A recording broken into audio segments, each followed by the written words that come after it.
This is an application with analog input and digital alarming with the USB 6009 and LabVIEW.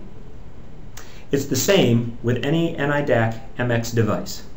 So I'm going to describe the setup for you, and then we'll get into programming our task with LabVIEW. LabVIEW is a graphical programming language that makes data acquisition setup straightforward, but also can be expanded for more complex applications. You can download the evaluation version of it at www.ni.com. So in our setup here we have the USB 6009, and it's got analog inputs and analog outputs as well as digital I/O on it. In my setup I have an LED over here that will be our digital alarm. It's being driven by a digital output line that comes through a resistor, and then the backside goes to ground on the USB 6009 device. Next to that ground is a 5-volt channel. It's just 5-volt power that comes out of the USB 6009, and I'm using that to power the high side of a potentiometer. The low side of the potentiometer is wired back to the ground of the USB 6009. Now in between the high and low side I have the potentiometer, and it will vary as I change the position of the potentiometer. That voltage, varying voltage, will come back to the analog input channel 0, and that's what we're going to read and monitor. So when that voltage goes above a set value, then we're going to light this LED. So now let's go over to LabVIEW, and we'll open up a blank virtual instrument, and we'll start from scratch with the front panel. The first thing that we want to do is click right, and we want to put down a waveform chart so that we'll be able to see our potentiometer voltage as we vary it. A couple things we'll do here is we'll change the range on the chart between 0 and 5 volts so that we can see the full scale between 0 and 5 from my potentiometer. I'll also tell it not to auto scale so that we can make sure that doesn't vary while we're acquiring the data. Now we'll go to the block diagram. Back here we see our icon for our waveform chart, but now I want to do analog input, so I'm going to click right, and we'll go down to our data acquisition assistant, which will allow us to configure our acquisition. So this opens up a dialog box that asks us some questions, and yes, we'll acquire signals, analog input, voltage, and we'll do it on a single channel, which is analog input channel 0, which again is connected up here with my analog input from the potentiometer.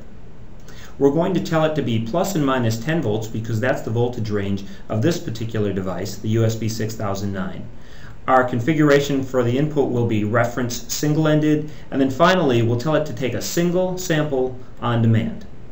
We'll click OK, and we're ready to go with that. Next, what we want to do is wire the output of that data acquisition to our strip chart so that we can see this when the program runs. So that's all set and ready to go. The next thing that we would like to do is a comparison to a value to see if we need to issue a digital alarm. So we'll click right, and we're going to go in and do a comparison here. So we choose our comparison palette, and as you can see there's equals, greater, less than, and here's a greater than. That's the one we're going to choose, and we'll put it down.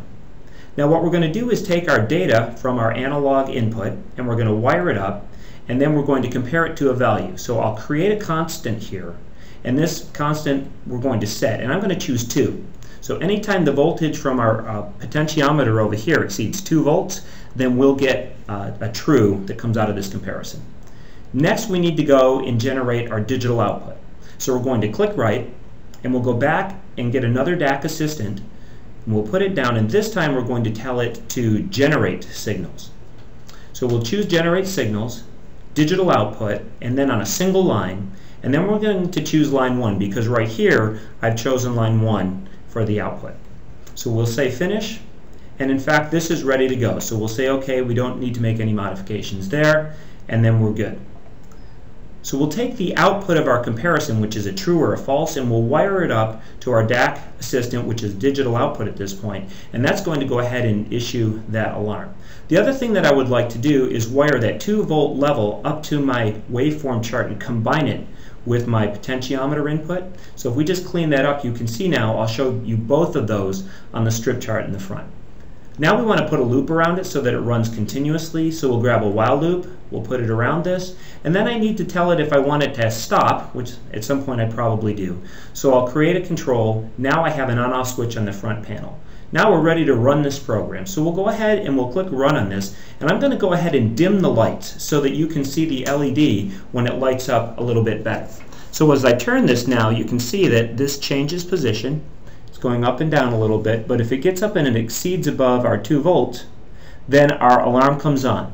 And as soon as it dips back down again, our alarm goes off. So now we've gone ahead and acquired our analog input. We're doing our digital alarming, and it stays on or it stays off depending on the level that we're exceeding. So at this point we can go ahead and stop this program. You see that we've acquired data, we've charted it for you, we've hit our digital alarm levels, and this is how you do analog input with digital alarming with the USB 6009.